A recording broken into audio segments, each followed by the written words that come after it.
Before the fall, before the Taliban came in, he begged to come out. He and other interpreters for the U.S. military protested in Kabul in June 2021. They wanted the U.S. to fulfill its promise to evacuate Afghans who'd served alongside U.S. troops. But many were left behind. One day after the Taliban takeover, he burned the evidence of his service and wrote on Twitter, "Breathing my last days of life." Some of these interpreters made it to the airport. I went there, but it was too late. We spoke to him this week from an undisclosed location in Afghanistan and are keeping him anonymous. Back in 2011, he joined the U.S. Army and interpreted for platoon commanders in 2 different districts of Kandahar in southern Afghanistan, the birthplace of the Taliban. It was one of the most dangerous because of the IEDs. On my first mission, when I went with the U.S. forces, the vehicle I was in was hit with an IED. It was something that I can never forget. It was a mental shock, and it still is with me.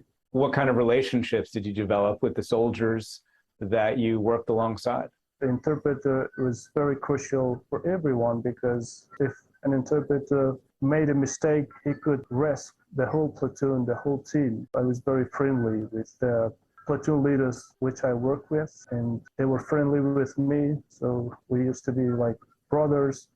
He says he applied for an SIV, but was initially rejected after his commander, who recommended him, developed PTSD and couldn't cope with helping him. That left him vulnerable 1 year ago, when tens of thousands of Afghans rushed to the Kabul airport. When he didn't make it past the gate, he knew he and his family would be at risk. The Taliban had long ago made that clear. And tell me, what happened to your father? They came inside, they beat my father and also myself, and they're like, "Oh, you worked against us, you worked with international troops, with the US forces, so you're a traitor to the country, you're non-Muslim." When we tried escaping, they started shooting, and yeah, I was ahead of my father, and unfortunately, one of the bullets hit my father. I turned back, I heard him yelling the pain from the bullet. He asked me not to return, just to escape. I wish I was there instead of him, but they took his life because of me. Do you think that there's still a risk today to you and your family? The threat is 100%.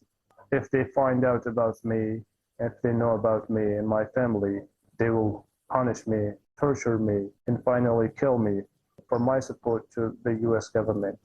So my message is clear. It's still time to save those who are left behind before it's too late.